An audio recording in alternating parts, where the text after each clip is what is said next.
నాన్న ఎక్కడికి వెళ్ళాడంటావు? నాకేం తెలుసు? రా ఇంట్లో పదా. నేను రాను. ఇంట్లో రాకపోతే వీధిలో ఉంటావా? ఏంటి నాన్న గేటికి తీసుకొద్దాం. సరే పదా.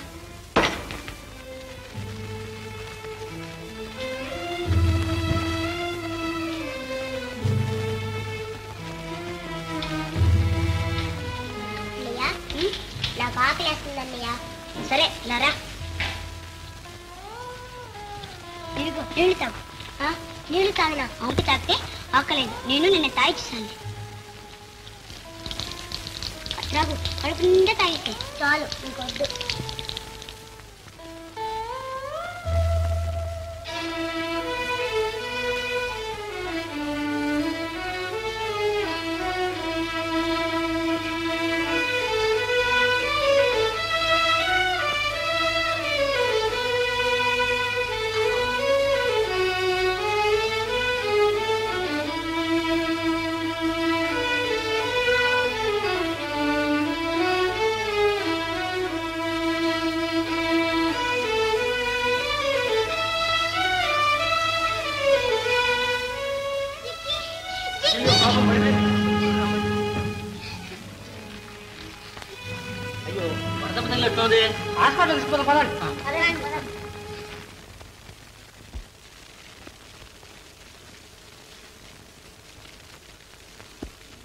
ఏమండి, నా చెల్లెలు బ్రతుకుతుందా? మరేం భయం లేదు, తొందరగా నయమవుతుంది. డాక్టర్ గారు, మళ్ళీ నేను ఎప్పుడు రాను? సాయంత్రం 4 గంటలకు రా. వచ్చేటప్పుడు పళ్ళు ఏమైనా తీసుకొస్తే తీసుకురా. అన్నయ్య, నువ్వు ఇప్పుడు ఎక్కడికి వెళ్తావు చెప్పు? ఇక్కడే ఉండరాదు? మంచం ఖాళీగా ఉందిగా. నీకేమీ తెలియదు. ఇక్కడ రోగులు ఉంటారు, నన్ను ఎందుకు ఉండనిస్తారు? అయినా ఇంతమంది ఉండగా నీకేం భయం చెప్పు? ఏముంటాయి? ఇలా రండి.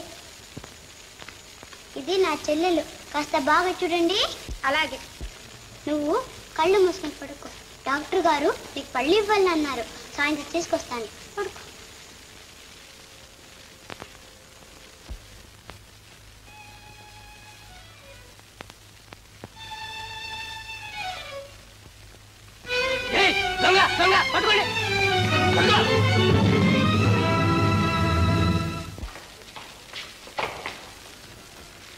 పళ్ళు దొంగిలించి పారిపోతున్నాడు సార్. నేను డిశ్చార్జ్ చేశారు పాప, ఇంకా ఇంటికి వెళ్ళిపోవచ్చు.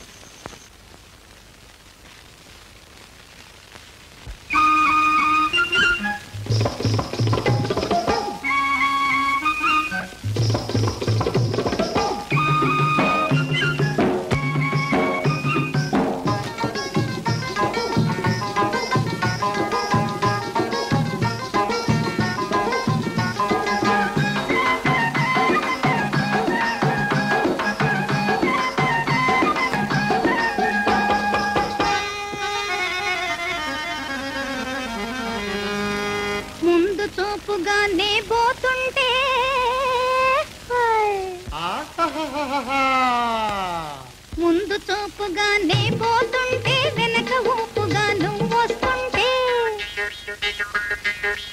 ముందు చూపుగానే పోతుంటే వెనక ఊపుగా నువ్వు వస్తుంటే అందరూ గుసగుసలాడిరిరో సైరా అన్న రాజా. కిలకిల నవ్వు చూచి నీ నడకలు చూచి, కిలకిల నవ్వు చూచి నీ నడకలు చూచి.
నవ్వులు జోచి నీ నడకలు జోచి కిలకిల నవ్వులు జోచి నీ నడకలు జోచి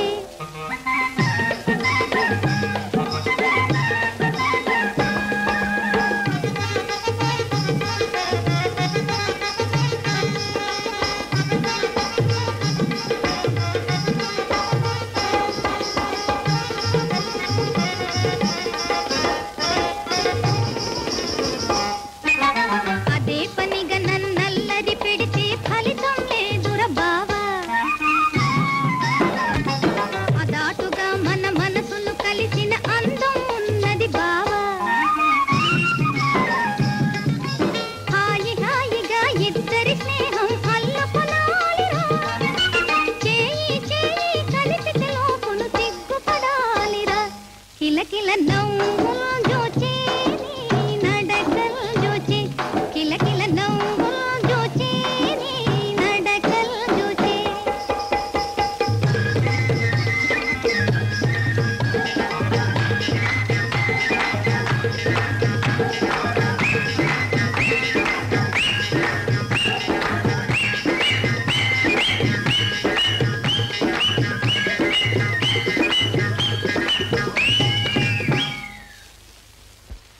అయ్యా బాబు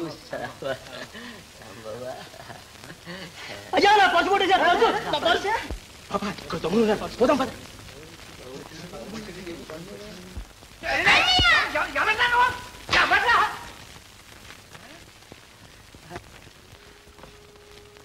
ఎవరమ్మాయి తల్లి నువ్వు విశ్వనాథం గారి అమ్మాయిని.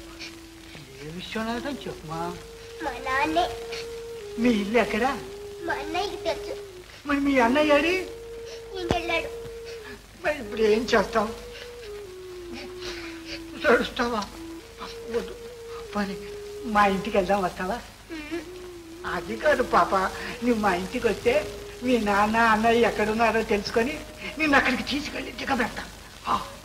రామ్మా రామ్మా, చూడు రావు, ఇదిగో నాకట్టు చూడు, అటు వెళ్తున్నా వెళ్తున్నా. పాప రావు, వగ్గిబోధన చేసేవారు.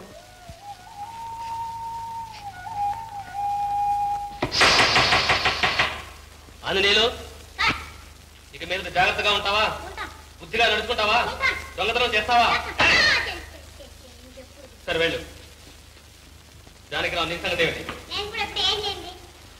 సరే, మొదటిసారి కాబట్టి వదిలేస్తున్నాను. బుద్ధిగా ఉండు, పో.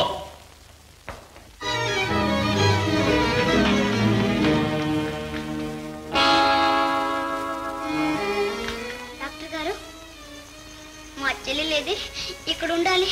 ఇంటికి పంపించి వేశారు.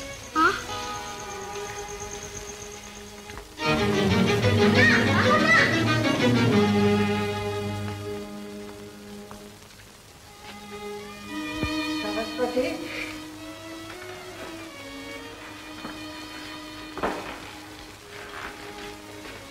ఏమిటి పిచ్చి నీకు సరస్వతి? పిచ్చి కాక ఏమిటండి, నిన్న మొన్నటి దాకా మన కళ్ళ ముందు తిరుగాడుతూ ఉండేది. ఇంకా ఏ మూలం అమ్మా అని పిలుస్తున్నట్లే అనిపిస్తుంది. ఇంతలోనే మన పాప ఎంత దూరం అయిపోయిందండి. లేదు సరస్వతి, మన సరళ మనల్ని విడిచి ఎక్కడికి వెళ్ళలేదు. ఎప్పుడు మన దగ్గరే ఉంది, మన హృదయంలో ఉంది. ఇవాళ ఎంత వింత జరిగిందో తెలుసా సరస్వతి?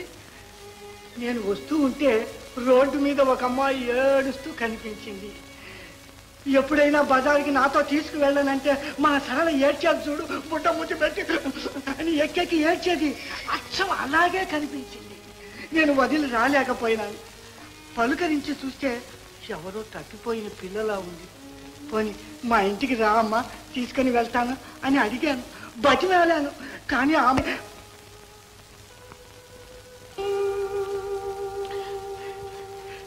పాపా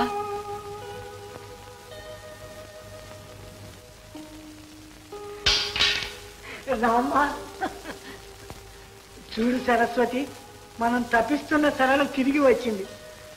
ఇప్పుడు పిచ్చి ఎవరికంటారు? మీకా నాక?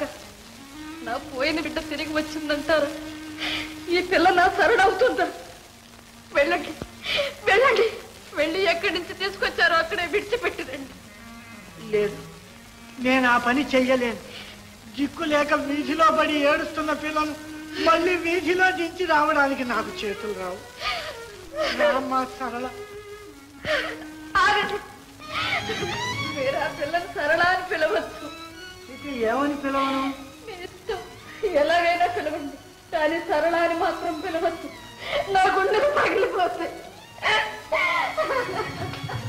ఆహా, ఒకనాడు తారక మంత్రం అయిన పేరు ఈనాడు విన్నా సహించలేకపోతున్నావన్నమాట.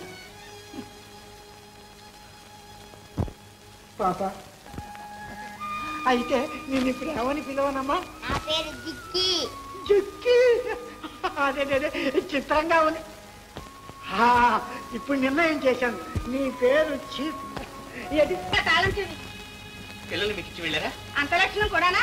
నువ్వు కన్న బిడ్డలేగా తలుపులు బాగా తీసిపోయారు. గతి లేక చచ్చినట్టు కాపలా కాస్తున్నారు. అప్పటి నుంచి పిల్లలు ఇంటికి రానే లేదా? ఏమైనట్టు? ఎక్కడున్నారు నా పిల్లలు? నేను వెళ్ళి వెతికి తీసుకొస్తాను. ఈ మీరే కట్టి పెట్టండి.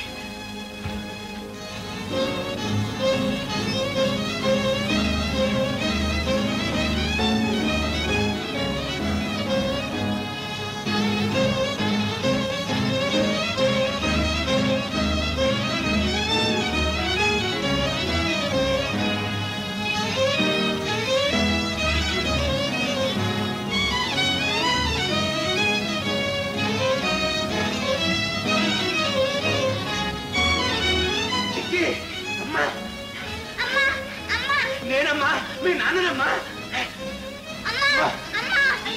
ఎవరు?